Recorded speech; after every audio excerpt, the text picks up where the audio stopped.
नमस्कार, आप देख रहे हैं एमपी तक। आपके साथ मैं हूं अमित तिवारी। खबर बड़ी है और 12वीं की परीक्षा से जुड़ी हुई है। राज्य सरकार ने 12वीं की परीक्षा को लेकर बड़ा फैसला लिया है। शिक्षा मंडल ने बड़ा फैसला लिया है। प्रेस नोट जारी करते हुए पहले मैं ये आदेश दिखाता हूं और बताता हूं कि फैसला कहां का है। छत्तीसगढ़ का जो शिक्षा मंडल है वहां पर यह निर्णय ले लिया गया है कि 12वीं की परीक्षाएं आयोजित की जाएंगी। 12वीं परीक्षा होगी। कैसे होगी परीक्षा, पहले आप इस आदेश को देखिए। आदेश देखा आपने। दरअसल छत्तीसगढ़ में छात्रों के कंफ्यूजन को दूर करते हुए अब ये बात स्पष्ट हो गई है कि 12वीं की परीक्षाएं ली जाएंगी। कैसे होगी परीक्षा?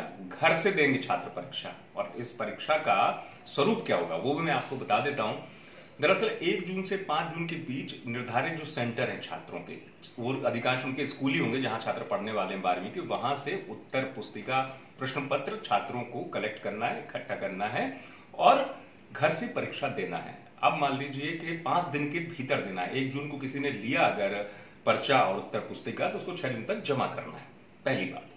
दूसरी बात यह है कि इस दौरान अगर छुट्टी भी पड़ती है तो यह भी कहा गया है बोर्ड की तरफ से कि कार्यालय खोले रहेंगे, जमा किए जा सकते हैं उत्तर पुस्तिका को। साथ ही साथ जितनी उत्तर पुस्तिका ली है छात्र ने उसको उतने छात्र या छात्रा जो भी है उसको उतना ही जमा करना है। कोरा भी छूटा हुआ अगर उत्तर पुस्तिका है उसको भी जमा करना है। पहला पेज जो होगा उत्तर पुस्तिका का उस पर छात्र को खुद ही पूरा डिटेल लिखना है। यह भी कहा गया है कि छात्र खुद ही पूरे प्रश्न उत्तर पुस्तिका पर अपने उत्तर जो है वो अंकित करेगा। तो ये तमाम चीजें हैं। साथ ही साथ इसमें यह भी कहा गया है कि जो लोग इन 5 दिनों में अगर नहीं जमा करते हैं अपनी उत्तर पुस्तिका तो उनको अनुपस्थित मान लिया जाएगा परीक्षा से। यह भी इस आदेश में कहा गया है। इसके अलावा कि जो उत्तर पुस्तिका पूरी कर ली जाएगी 5 दिन की अवधि में, अब उसको आपको जमा करना है आंसर शीट को प्रश्न पत्र सहित।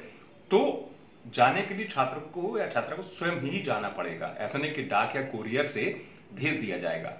यह बात भी इसमें कही गई है स्पष्ट तौर पर।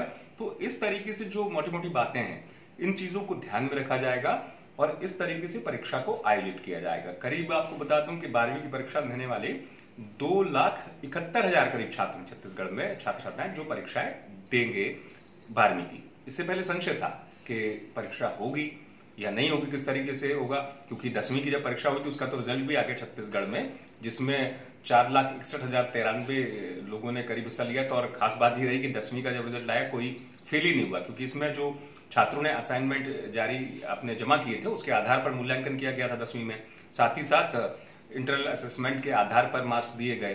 तो 10वीं की परीक्षा में ये आया छत्तीसगढ़ में निकल करके कोई फेल ही नहीं हुआ। तो अब 12वीं की परीक्षा जिसको लेकर इंतजार था छात्रों के मन में कि ये परीक्षा आयोजित होगी या किस तरीके से होगी, तो छत्तीसगढ़ शिक्षा मंडल ने इस चीज को स्पष्ट कर दिया। जो अहम बातें मैंने आपको बताई कि 1 से 5 जून की जो डेट दी गई है इसका ध्यान रखना होगा और इस अवधि में प्रश्न पत्र उत्तर पुस्तिका को लेकर जाना होगा और 5 दिन के भीतर इसको जमा भी करवाना होगा। और इस तरीके से परीक्षा आयोजित करवाई जाएगी छत्तीसगढ़ शिक्षा मंडल की तरफ से और यही कार्यक्रम जारी किया गया है। आप देखते रहे एमपी तक।